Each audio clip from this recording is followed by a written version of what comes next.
Hello,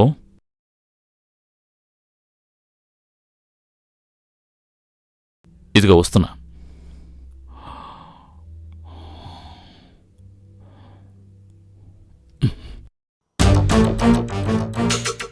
ఈ అడవిలో ఇంతకు ముందు ఎవరైనా జంతువులను అటాక్ చేయడం జరిగిందా? లేదు సార్, ఏమంటున్నావు?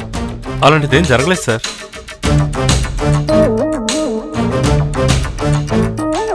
సార్ వస్తున్నారు.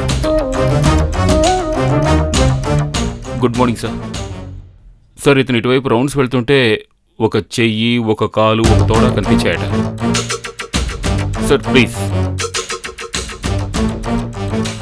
డైరెక్ట్గా చూస్తేనే మనకు విషయం తెలుస్తుంది సార్.